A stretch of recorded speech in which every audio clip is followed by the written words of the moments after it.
Hello everyone, I hope you have watched this tutorial how to place a bobble in case you forgot to put one in the right place. And this tutorial I'm going to show you how to remove a bobble if you put it in the wrong place and you've already knitted a beautiful item. Very important thing, the bobbles that I used over here is Barbara's bobbles.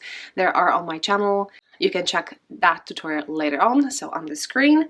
As you can see, I love making them because you don't have to turn your work when you're knitting. Okay, so main thing now is we find a place to cut the yarn. So we have bobbles over here, and you can see that each bobble has a V on the top. Okay, and just beneath it there is one leg, so it's over here, right? Hopefully you can see it. Sometimes they're not the same shape, but you can definitely see V, and then underneath this one. So I'm going to put a separate needle and just poke it through. Maybe from the inside will be better. If you know how many plies your yarn has, that would be handy. So as you can see, the one that I used has 4 plies. So just in case, if I were so great to see if I have 4, so I'm just poking the yarn through and maybe separating it on the needle to see. I think that's that, unless I'm missing one. So now when it's on the needle, I'm going to slide the scissors along the needle and then cut, so I'm not cutting anything else. Are you ready? So as you can see, I have a needle and I'm cutting it. Now check the screen, I cut it, you can see it. And what I'm going to do, I'm going to gently unravel it. Okay.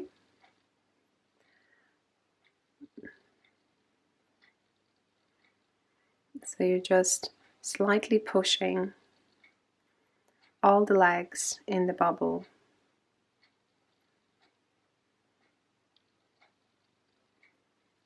Yes, we have one. Okay. Now check how it goes.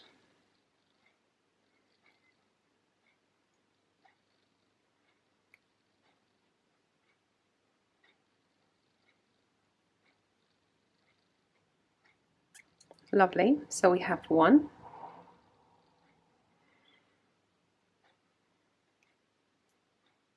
And we have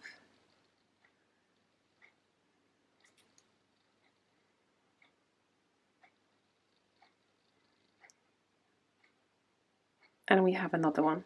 So as you can see now we have only one dropped stitch and we have these 2 strands on the side. Okay, so what we're going to do with those 2, we're going to leave them the way they are. We're going to grab our needle and then we're going to make sure we're not dropping this stitch any more, like this. Then we're going to get a piece of yarn and we're going to secure the stitch. So now you can see that this end goes through this stitch above. So what we're going to do, we're going to take the needle and we're going to put it through. We're following that end over here. We're not going to go through, remember, we're going to weave in this end, so maybe like that. Now we can leave this end, and at this end, so we're going to follow another end and we're going down here.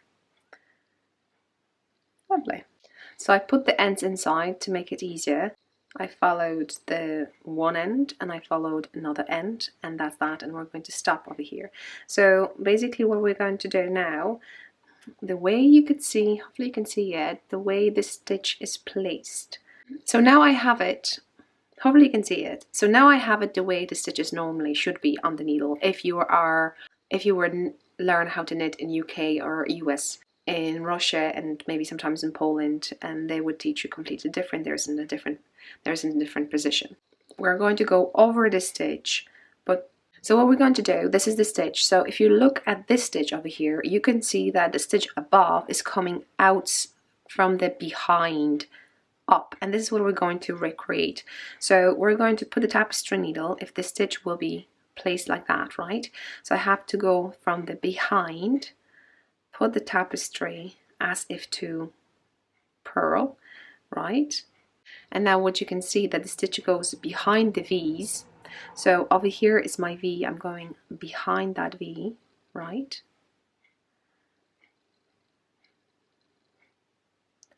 Lovely. And now back into the stitch from the other side and put it in. And this time I can remove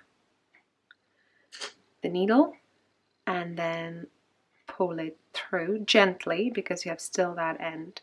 And now when you release it, you could see, hopefully, that those V is properly staged. Obviously there's a little bit gap over here, but I'm going to wave in ends and that will disappear. So let's do that now. Go on the other side, and over here you should find, and over here you should find 4 ends, and we have 3.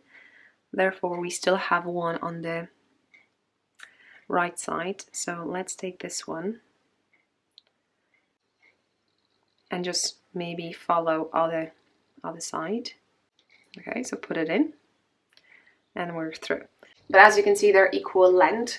So if you have cut in different place, one will be shorter, another will be longer, and that's why the position where to cut in Barber's Bobble is very important, because that way you have an equal length, so you can do something about it.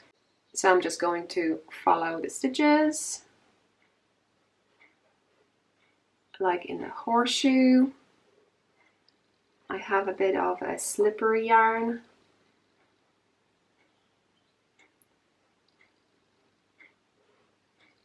Okay, so what I'm going to do for safety, I'll just go back at least once. So that way it will be in the circle. As you can see, it fell. So I'm putting it back. 2 plies are in, another 2 fell. I'm putting them back, lovely, and that will be my final pull.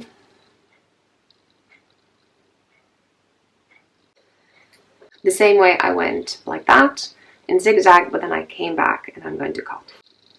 So before we do anything, I'm going to just have a glimpse how it looks in the front. Would I need to use them to fix something? So this is one side, this is another side, this is another side, this is another side, this is another side, right? And this is another side, this is the side we were working on. And as you can see, it looks pretty nice. I'll just wave as it is. And here how it looks in the front. I hope you enjoyed this one. See you next one. Bye!